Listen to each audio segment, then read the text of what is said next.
Angelo Batio again. We're very sorry about this. We've had some technical issues. Everything's working fine now.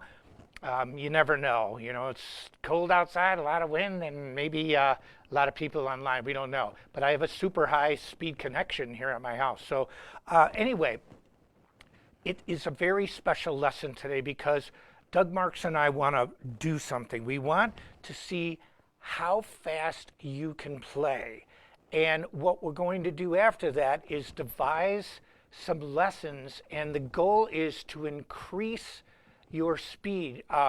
I've heard this a million times in my life on tour, through emails, DMs, you name it, where people say, you know, I can only go this fast. And I don't want you to think it's intimidating when I say that I start at 185. I'm not sure if that is, but I know it's around there. Or like when you get up into 200 and faster. You know, so I can play super fast. And what I do is I warm up a certain way. And what we want to do is this. I'm going to show you 2 exercises, and I want you to play them. And then if you go on my Facebook page, you can see a link that we posted. So it's like Metal Methods / and then you can go online, you can see the exercises, and we just have a survey, like when you play them, like what is your BPM? And don't be intimidated by this. And we're talking strictly alternate picking here.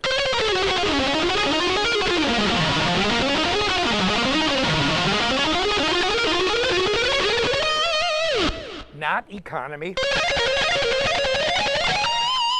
Or not legato. What we want is alternate picking. And what we're going to do is look at the results, see where you're at, and we're going to formulate a program to get you over the hump. In other words, if you're maxed out at 160 doing 16th notes, not saying, I'm at 487, but I'm playing like whole notes, dude.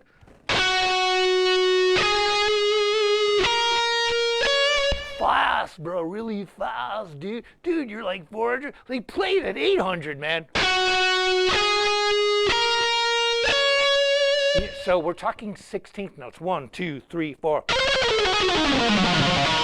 That would be 4 notes per beat. 1 E and A.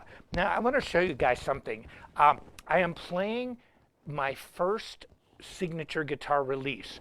This is the Sawtooth M24 in satin white. Have you noticed a lot of satin finishes going on right now? What that is, it's a lack of shininess. And so what you have this beautiful satin finish that photographs really well. It's not a super shiny finish. In fact, it's like a dull finish, but it looks so cool. And we have it in this color and black, and obviously too, the tribal red, where we took and literally carved into the wood. We had a design. We can do this right from the factory. You know, the process is like a relic. There's no question. But we're not trying to make it look old. We're just trying to make it look cool. The hardware is new. The relic is part of the M24. The M24 series by Sawtooth as well. I love this guitar, and I want to show the exercises on here. Before I do that, I'm going to show you where my methodology comes from. When I studied a lot when I was in college, and you know, I talk about it frequently that I have a degree, but remember, and I've said it a million times, my degree doesn't make me smarter or better than any of you. It does not. It doesn't make me a better guitarist. I just really enjoyed learning about music and showing you what I know. One of the things that I kept seeing that as a common denominator to being a virtuoso player is that it's, again, what I've talked about over and over, and most of you grasp it. The people that go, David Gilmour, you can play with like more feeling with one note, bro, than you like ever do. I'm like, okay, that's an exercise. Tell that to Mozart. Tell it to Schmidt or Cerny or Hannon. It's been written on so many times. I've had this since I was a teenager. It is called Schmidt Preparatory Exercises for the Piano.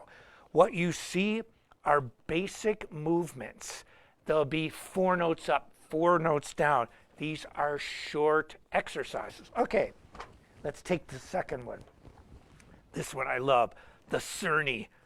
The composer's name's Cerny, the School of Velocity. They're not playing comfortably numb here. I'm sorry, negative internet pundits.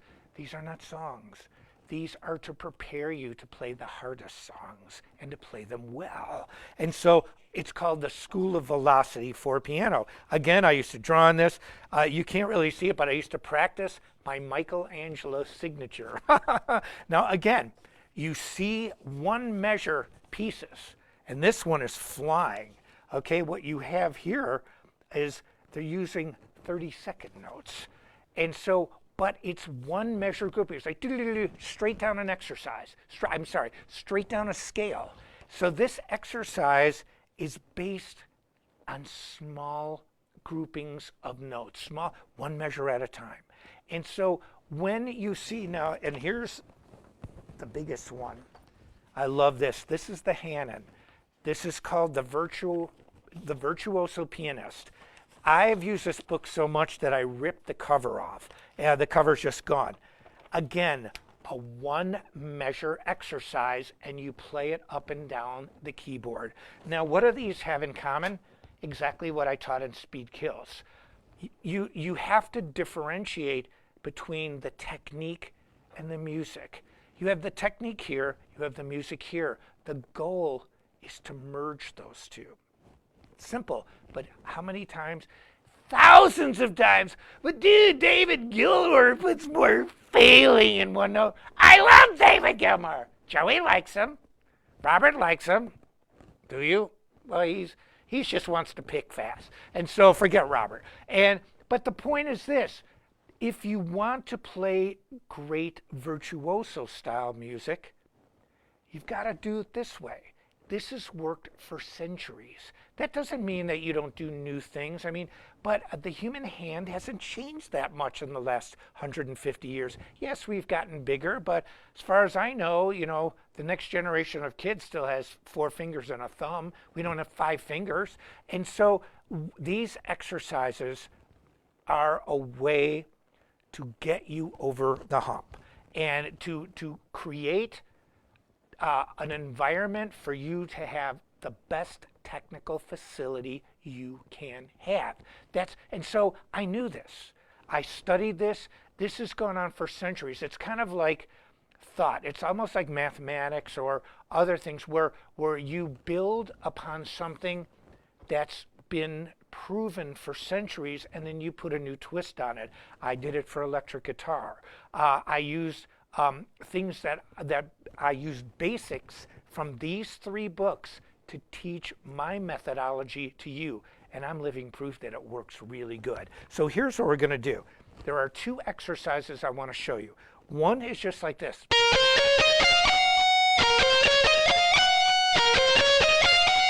Now, I like to start at the 12th fret because it's an easier way to play and warm up quicker than going lower. I like.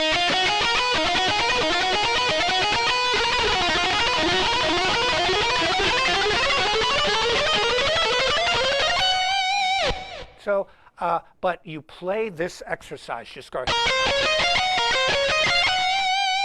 Now, this exercise is very easy to do 16th note triplets, because a lot of times people will go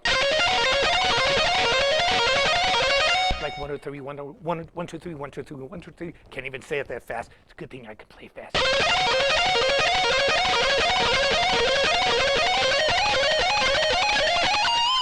I don't want that. Do 16th notes.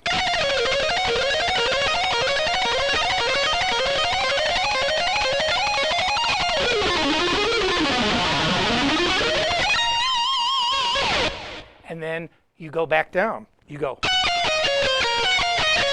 That's exercise 2.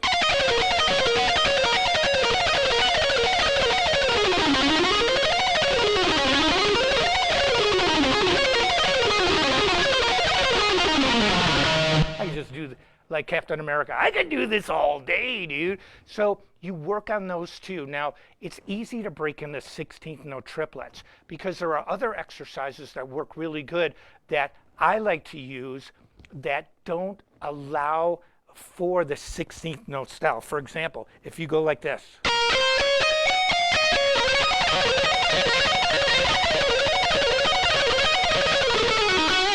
It's really hard to do 16th note triplets in that shape, but I like these two exercises, and Doug and I talked about it, and I think these are ones that you can work on. If you scroll down the page on Facebook, on this page, you can see the link where you go, you can check out the exercises, and then play it. See what your BPM is, and then complete the survey. What we're going to do is this. There's a threshold. There is a line almost in the sand where they have a really difficult time going over. And that's what we want to focus on. I have found for myself that, I play fast. I can play really fast and I can play really clean, but I work at it. There's really no shortcut to this. I showed you in previous lessons how I put together a simple drum program. I start at 185, go to 190, 195, 200, then I go, it's either 205 and jump to 210, or I go from 200 to 210, then to 220, and then I've increased it, and I'll show this in some next lessons, 230, 240, 245, playing 16th notes. That's blistering fast. But I also find when I start to warm up, sometimes I don't even feel comfortable playing 185. It's like my fingers just don't want to move that fast. Or I want to play Pink Floyd!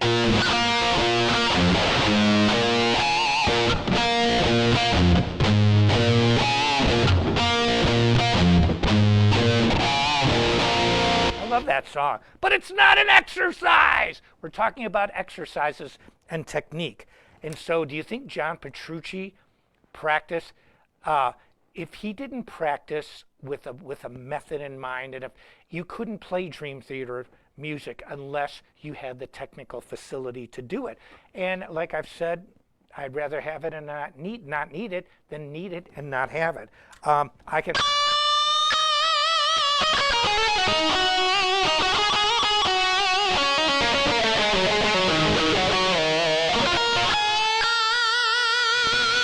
I can vibrato all day. When you heard my tribute to Dime that I posted the other day, you can hear lots of great vibratos.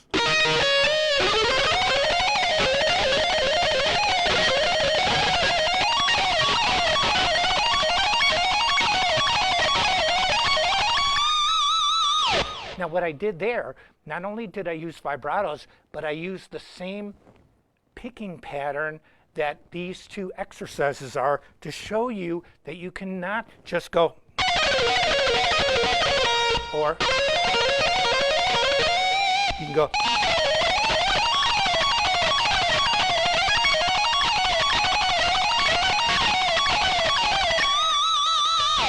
And so what I do, once you get this pattern, you can apply it to a lot of different notes. And so that's the idea. I'm here to help. I want to help you. And I want you to be able to say, okay, my top speed is 165. My top speed is 190. My top speed is 180, 200, whatever it is. We're going to try to help you get over that. Now, what I talked about too, there is a masterclass, an excerpt from it online. It has over 3.1 million views just on Facebook. And I talk about when there's two ways to approach getting better and faster. You approach it from slow to fast, and from faster than you can play down to where you can control it. In other words, reckless abandon. It's almost like being catapulted out of something. I remember reading in professional football, American football, not soccer or football in Europe, but American football, what they used to do is for the running backs, the runners, they used to have almost like it was like a gigantic rubber band. They would shoot the players out of this thing. Why? So they got the feeling of what it was like to be faster than they are.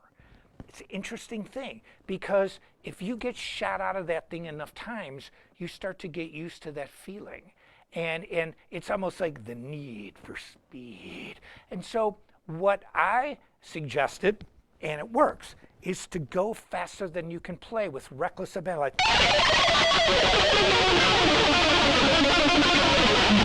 and so go insane. And then just to get the feel of what it's like to be that fast. Then you bring it down. So, and then you can start with the exercises slow.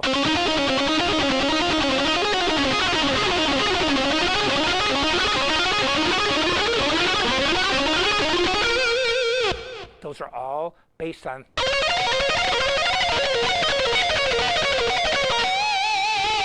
these two exercises that we're showing. And so you get the feel, the need for speed. You feel what it's like to, for example, if you've never been in a military fighter aircraft going Mach 2 or Mach 3, you don't know what that feeling is like until you experience it. But if you do it enough times, you get used to it. And you're like, okay, I know this is really fast, but I can handle this because I've done it before. It's that idea. You go faster than you can play and bring it back down to where you can play it. Reckless abandon to control, and short phrases, slower, speeding up. So you approach it in two ways. Now, one of the things that I love about this guitar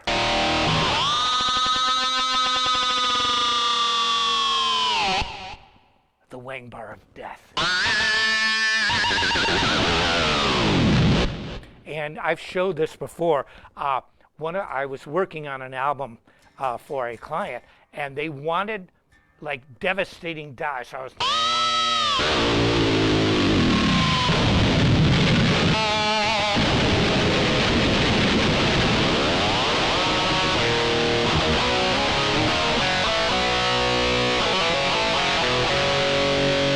I just beat the heck out of this guitar. The strings are dangling off the neck, and it was perfectly in tune. Say what you want about locking trems, but they work phenomenally well.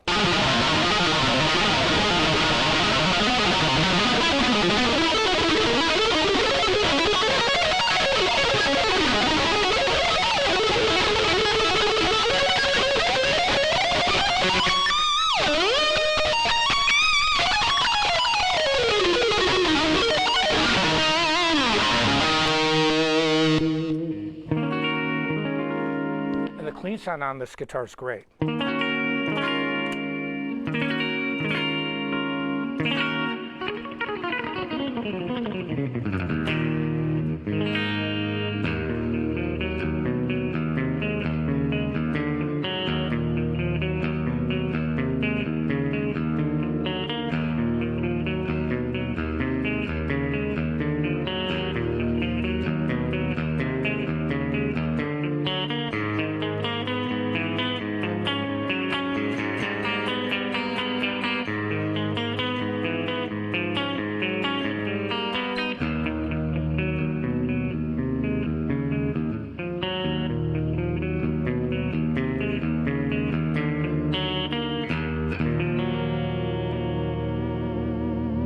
That's one of my songs called Oceans of Time.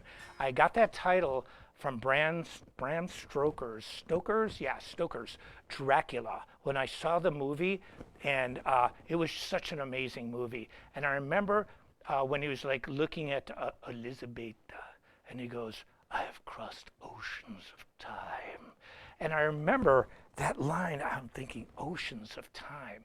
It's such a cool phrase that I had to use it on a song, and it's off my Intermezzo album, which I think is, besides No Bound, well, I love all my albums, but Intermezzo is a very special record for me. It was one that I was kind of involved with my family. We almost started we did start a music company, but unfortunately, my sister had passed away right after that album, and I dedicated it to her. But I worked really hard on this record. It's my most produced guitar record. But just this riff. I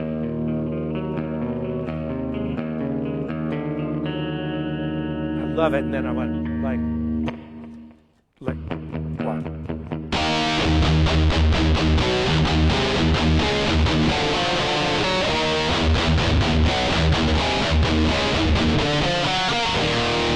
And just that riff, I mean.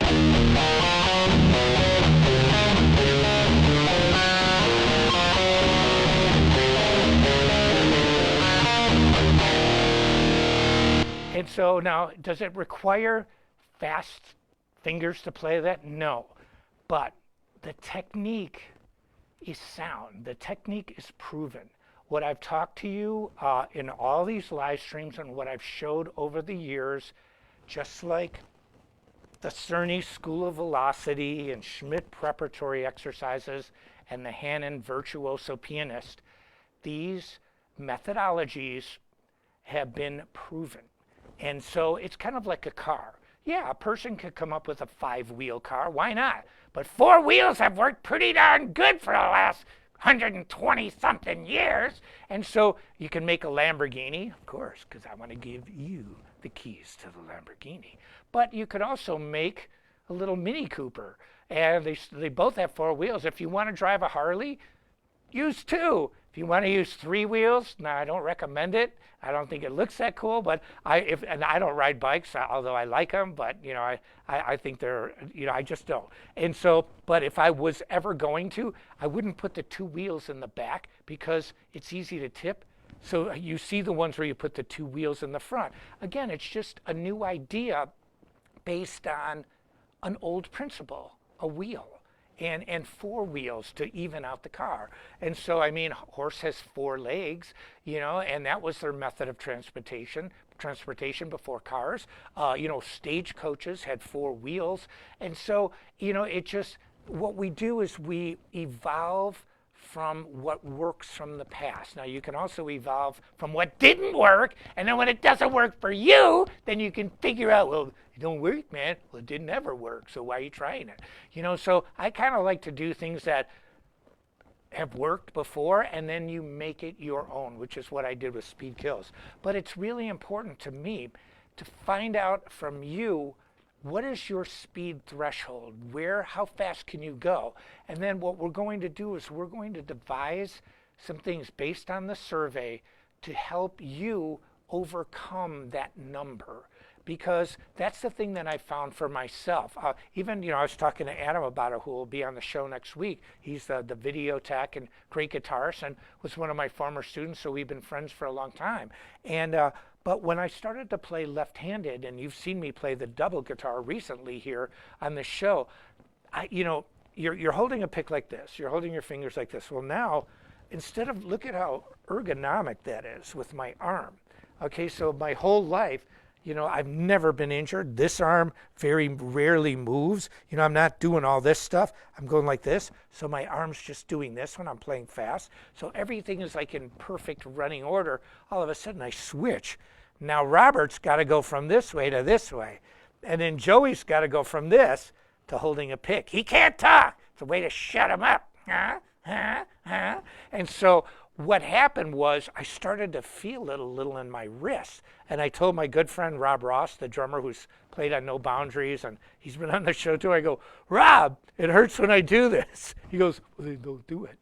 Duh. But he was right. It hurts when I do this, so don't do it. So I started doing workarounds. I was right-handed Michael, was teacher to left-handed Michael. And so what I did is I started to apply the same principles left-handed that I did right-handed, and I'm still here today, and I've been just working on my brand new double guitar solo, which I'm going to be filming and releasing it, and then when I go on tour again in 2022, which is not that far away, you'll be hearing it. But I really enjoy these live streams, and I genuinely, truly want to help you. And I think the best way to talk about playing fast is to show you I can do it. And I've been doing it my whole life. I've released a lot of new videos just in the last week, but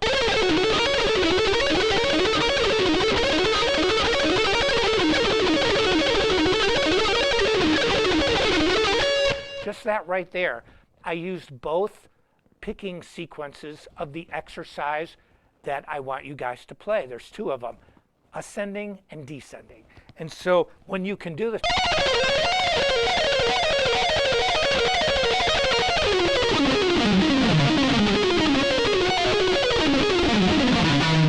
so then you can use it for string skipping. You can use it for anything. You know, it's not.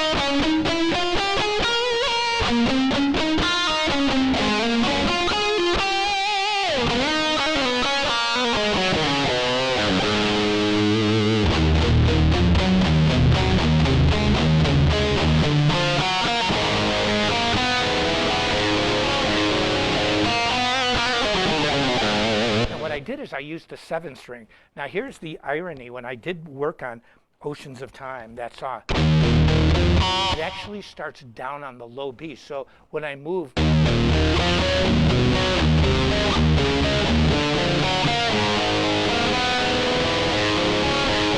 get a feeling when I like it. It almost gives me a rush when I change to the next chord. When I play it in the key of E.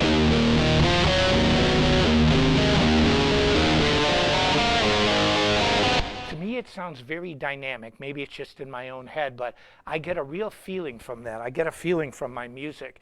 If I don't feel it, I don't want to play it. Even, you know, when you heard the song Prague that I just released.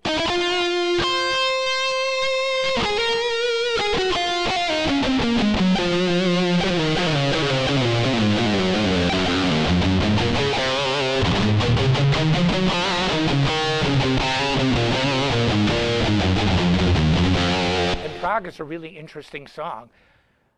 I used a lot of different keys in Prague, but what I did was they are in relation to modes. So in other words, you don't have to learn any new notes. All you need to know are the notes from one of the positions. For example, like when I go.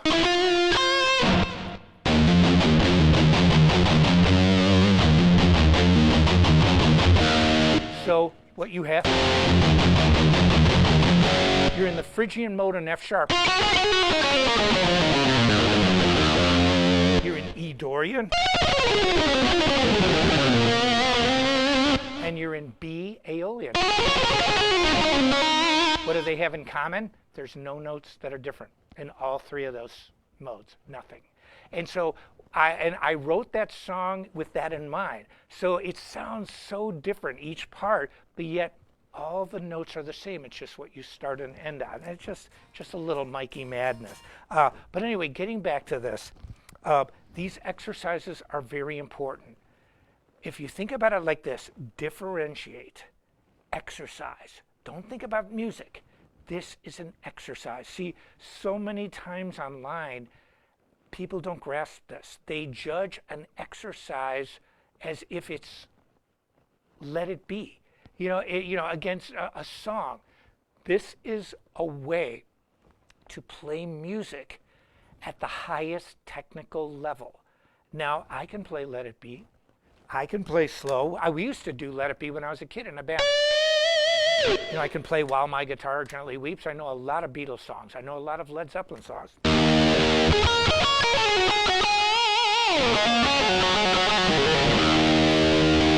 What if I want to do something more technical? Doesn't mean it's more musical, just something I want to do it. And so this is the option that I have that I want to give to you. Do what you want. Play what you want to play. And I said this in the original Speak Hills. I've never heard anybody that plays fast say, speed sucks, dude. the ones that really can't do it are the ones who criticize the most. Because if you play really fast on guitar and you're good at it, you don't go, speed sucks, bro. Because what you would be saying is, I suck, bro. And the best thing you can do for yourself is be positive about yourself. And so these exercises that I show you, that I came up with speed kills, and I didn't say I invented everything, but the methodology, the ideas that are cohesive in speed kills from beginning to end are all based on 3 books that are more than a century old. And the reason I did that is because they have helped create some of the greatest pianists in the history of man. And these exercises, the ideas behind them are just as valid and good today as they were a century ago. It's kind of like if you want to work out your bicep, work on bicep exercises. Now, there's a lot of them, but there are basic ones that will give you the strength. There's a basic way to work on your arm where you get that pump. And so that has not changed.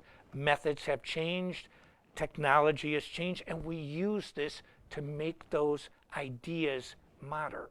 But it starts from a great idea, and then we just modernize it, and that's exactly what I did. Now, one of the things, like I said, I'm playing the Sawtooth M24 in satin white. If you like shred style necks, it's great.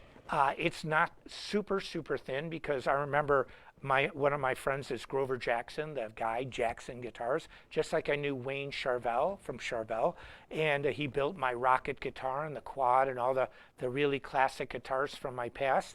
And but Grover told me something really important. He said tone isn't just in the body, it's in the neck. And so when I think about, like when you think about great rhythm guitarists like James Hetfield, does he play a super skinny neck? No. He plays a nice feel neck, but you need some girth on this neck. So what we did at Sawtooth, and what I've known for a long time, there's a D profile, that's the super skinny neck. Then there's a C profile that's thicker. This is a little bit of both. It's a D and a C combined. So you've got a little more wood, but that's what gives it that tone. Because if you have this super, super thin neck, you might say, yeah, it's awesome, bro. Dude, I can rock on this thing.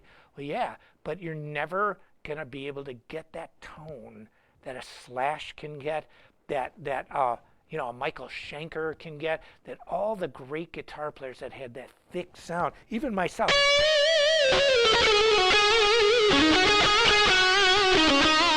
It's just not attainable when there's not enough wood to back up the tone, because thin, super thin necks equal thinner sound. Now granted, you play what you like. This is a thin neck, but it's got a little bit of a C contour to give you some wood to it. It's great. Also too, GoDps, one of the companies with Sawtooth and ChromaCast, we have an app, and there's a lot of content on there. I've released a bunch of videos. We have the MAB band. We actually did a jam with me and one of the main owners, Joe, playing an instrument called the cajon. And Sawtooth makes phenomenal drums, phenomenal cajones. I used to see cajones in Germany when I went to the Music Mesa show in Frankfurt. Every year they would have the big music show, NAMM in LA. A few months later you'd go to Frankfurt. And I remember watching people play this in Germany and thought, that sounds like not so good, dude. And so, because it's supposed to be a kick and a snare. So depending on, and you sit on it, it's a piece of wood like this, and you just tap that bad boy. But the kick always sounded too thin, and the snare always sounded like it was up for 3 days doing blow. And so I thought, these things suck.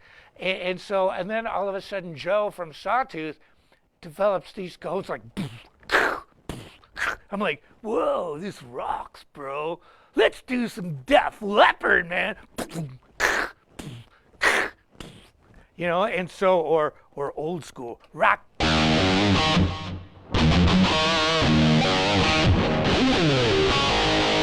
Rock candy, baby. And so, but these cajones sounded killer. And so what we did is we had acoustic guitar, me, and then Joe on cajon, and we played different jam tracks through all the modes and the harmonic minor scale. And then I went back there live. This is no edits, no overdubs, no nothing. It's in your face live, and like I've recorded most of my life. And so then we went back and I recorded some lead samples, and they're at the studio, not here at my studio. We were in LA, and it turned out fantastic. But it's all in the app, and you can get the app. It's GoDps Live. It's GoDpsMusic Live. And the cool thing about that app is you get discounts on musical instruments and products by buying it through the app. Anyway, I'm going to just play a little bit of some of those two exercises. Remember, exercise 1, ascending. Exercise 2,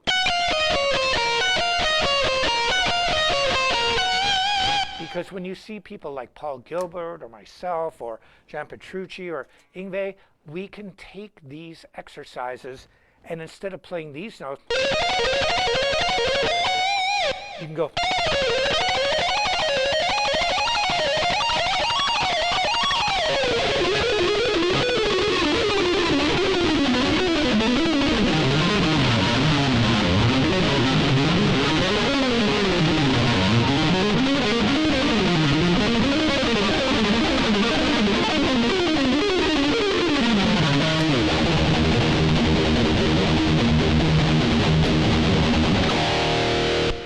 Do is you can take just a pattern like that, move it all the way up and down the neck, and then for the big crescendo.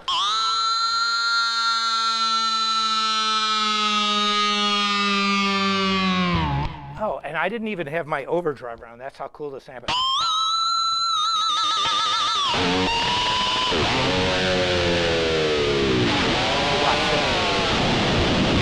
Strings dangling! Strings dangling, bro!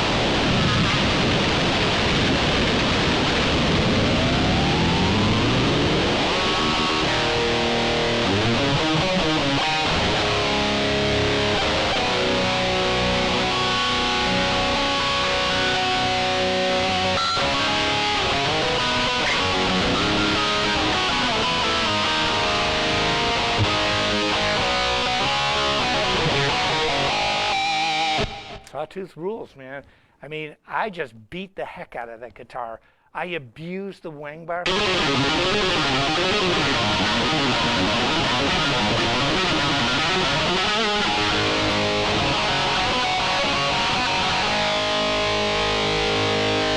Still in tune.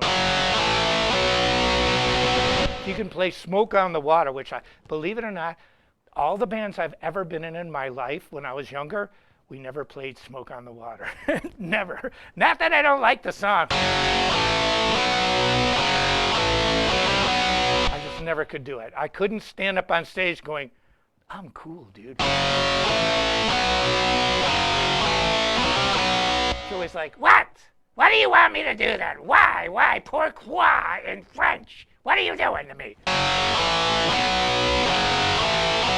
See, the only way Joey would do it.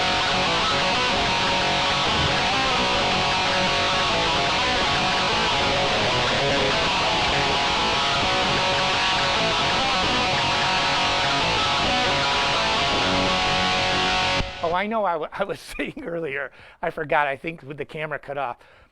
Joey talks. Robert does not talk. He's the angriest hand ever. He's always angry, like the Incredible Hulk. What's his secret? He's always angry. So I thought, if Robert was going to speak, I was talking about the guy who played Superman recently, Henry Cavill, I think you pronounce his last name. And when there's a scene at the end of the movie where they're trying to terraform planet Earth into Krypton, which I was thinking, why would you want to do that? You're super on Earth. Why do you want to lose your powers? That's stupid. But hey, it's a movie. And so anyway, so they're trying to terraform, and Superman's like, we ain't going to do this. And he's fighting this machine from Krypton that's actually creating the environment of Krypton where he loses his powers. So he's flying up ready to smash this thing, and you can see he's losing his powers, and watch him go, "Wah!" And he starts screaming really loud. So If Robert ever talks, now he won't, but here's what he would sound like. Yeah! That's Robert. That's all he ever does. Wah! When he vibratos, wah! When he plays that, wah! That's Robert. So you see what I deal with. I've got a mouth with I've got a hand that's got a mouth with a mind of its own, and I've got another one that just feels like he's Superman and wants to scream all day. It's like, whoa, whoa, whoa. So this is what you do. But I can tell you this, on a serious note, these books, I use this Hannon book so much, I lost the cover. These are all from the 1970s. I studied piano. This is called the Virtuoso Pianist. What does it do? It gives you short exercise after short exercise. It is incredible. And so these exercises are designed to be repetitive motion exercises. Doesn't mean you want to get an injury. It's not like throwing a ball over and over the same, or like playing and hurting yourself. You work on small increments of music to develop a technique specific to that exercise. Let me say it again. If you want to work on alternate picking, work on alternate picking and a short exercise. Understand why you're going to another string. Take those, because every one of these short exercises, just like in Speed Kills, there's a method to the madness. It's teaching you something that you can incorporate into music. See, when you practice technique, separate the technique from the music. I've never, what I used to do when I taught guitar is I would watch, the first thing I would do is watch the student play. But then I would start talking about, like, who do you like? Because I always knew that if you learn music you like and I gave you what you need, you would be a better player. And so my lessons were focused on two parts. One, you work on the technique that you need and that you should have. And two, you play songs that you like, because that keeps your interest and it makes you want. And then what the goal is to take the technique and the music and to fuse it together. Now, David Gilmour, I use that name because it's the most used name when someone wants to critique an exercise like it's some song. And there's no debate that Pink Floyd is one of the biggest selling, most popular bands in the history of whatever. They've sold hundreds of millions of albums. We're not debating that. I've never said I don't. I like David Gilmour. I like Pink Floyd. I love his tone. I love his leads. I love the music. I like the vocals, the production, you name it. And so, but what I'm saying is this.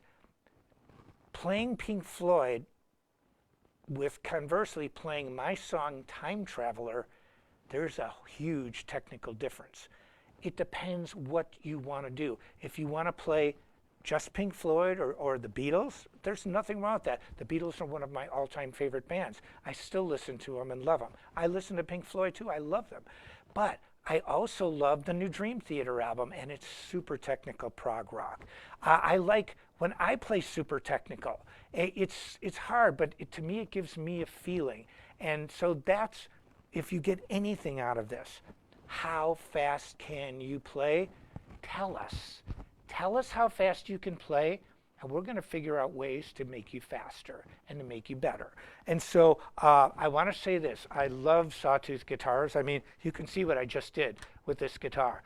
You cannot fake beating the heck out of a guitar where the wang bar is making the strings dangle and then just go perfectly back in tune. You can't fake that.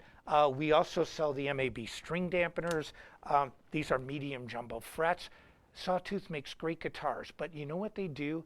They make them affordable. They're the best at it. This is the prototype. I have the production model upstairs in my collection that I use, but it's tuned down a whole step. This is only down a half step, and I thought this would better illustrate what I wanted to show you today. But the production model is even better than this one, and that's hard to do, and that's what Sawtooth excels at. But anyway, I want to say next week, We have a very special guest, one of my students, a very good friend of mine, great guitar player. He was on the show before, Adam Turetsky. He's the one that does the video for me and sets up everything. But he's a great guitar player, and people asked when he was on the show the last time, well, if he's so good, man, why doesn't he play? Well, we knew we were going to follow it up with him playing, so we're going to rock out and jam next week. But please, this week, besides getting all the Sawtooth guitars, go to the Metal Method page. It's there. The link is on the site, on this page on Facebook, and check it out. Play the exercises, see what your BPM is.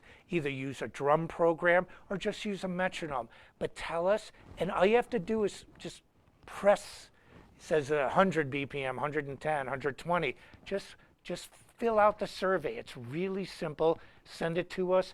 And then what we're going to do is we're going to look over everything, see where the middle ground is, and then we're going to devise some lessons specifically to get you over the hump. But thank you very much on behalf of Sawtooth Guitars, ChromaCast, and GoDpsMusic. I'm Angelo Batio.